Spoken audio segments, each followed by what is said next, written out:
Assalamualaikum warahmatullahi wabarakatuh. Saya mahasiswa Universitas Semarang, nama Putri Anggaria Perpawati, NIM D.131.21.036. Saya akan menjelaskan tentang pembahasan sistem hukum di Indonesia. Yang pertama, hukum. Hukum adalah serangkaian peraturan yang mengatur tingkah laku manusia dalam perjalanan masyarakat. Hukum itu sendiri dibuat oleh badan-badan resmi yang berwajib dalam suatu masyarakat tertentu, yang mempunyai kekuatan yang bersifat memaksa, mempunyai sanksi yang tegas dan mengikat terhadap penggunanya. Klasifikasi hukum itu sendiri meliputi hukum privat dan hukum publik. Hukum privat itu sendiri yaitu hukum yang mengatur hubungan antar orang satu dengan orang yang lain dengan menitikberatkan pada kepentingan perorangan. Meliputi hukum perdata, hukum dagang atau bisnis. Yang kedua, hukum publik. Hukum publik itu sendiri meliputi hukum yang mengatur hubungan antara negara atau alat perlengkapan negara dan hubungan antara warga negara. Meliputi hukum perdana, hukum administrasi, hukum tata hukum negara, dan hukum internasional. Yang terakhir, hukum acara. Yang kedua, hukum bisnis.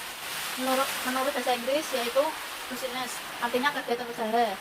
Kegiatan bisnis itu sendiri meliputi kegiatan usaha yang dijalankan oleh orang atau badan usaha secara teratur dan terus-menerus, berupa kegiatan pengadaan barang atau jasa maupun fasilitas-fasilitas untuk diperjualbelikan atau disewakan dengan tujuan untuk mendapatkan keuntungan. Klasifikasi hukum dibagi menjadi 3, yaitu jasa, industri, perdagangan.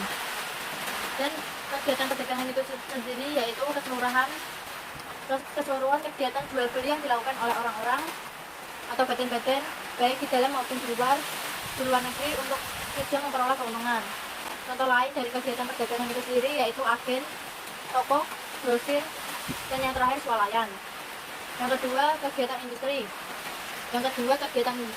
Yaitu kegiatan memproduksi atau menghasilkan barang atau jasa yang nilainya lebih berguna dari asalnya. Contoh, industri pabrik, pertanian, perkebunan, garmen, pertambangan, industri film atau hiburan. Yang ketiga, kegiatan jasa atau servis, meliputi kegiatan yang melaksanakan atau menyediakan jasa-jasa yang dilakukan baik oleh perorangan maupun oleh badan usaha. Contoh lain dari kegiatan servis itu sendiri yaitu jasa laundry, jasa persewaan mobil, jasa advokat, jasa perhotelan, dan yang terakhir jasa asuransi. Resolusi Industri Regulasi Indonesia menurut Undang-Undang Nomor 11 Tahun 2008 tentang ITE. Sumber hukum itu sendiri meliputi perundang-undangan, kebiasaan, jurisprudensi.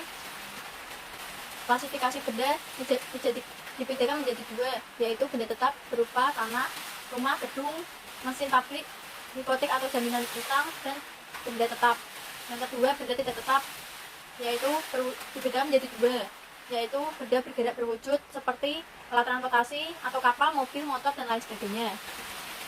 Alat telekomunikasi, mebel, hewan ternak. Yang kedua, benda bergerak tidak berwujud, meliputi piutang atau hak tagih, badai atau HKI, berupa merek, paten, hak cipta, surat berharga, goodwill, dan lain sebagainya. Akibat hukum benda itu sendiri meliputi kedudukan berkuasa atau gesit, penyerahan atau levering, daluarsa atau verjaring, dan yang terakhir pembebanan sebagai benda sebagai jaminan utang atau bearing. Klasifikasi berkuasa atau gesit meliputi benda tetap, benda tidak tetap. Daluarsa atau verjaring meliputi benda tetap, benda tidak tetap. Dan yang terakhir penyerahan atau levering meliputi benda tetap. Sekian penjelasan dari saya. Apabila ada kata atau salah yang disengaja maupun tidak sengaja, harap dimaafkan. Assalamualaikum warahmatullahi wabarakatuh.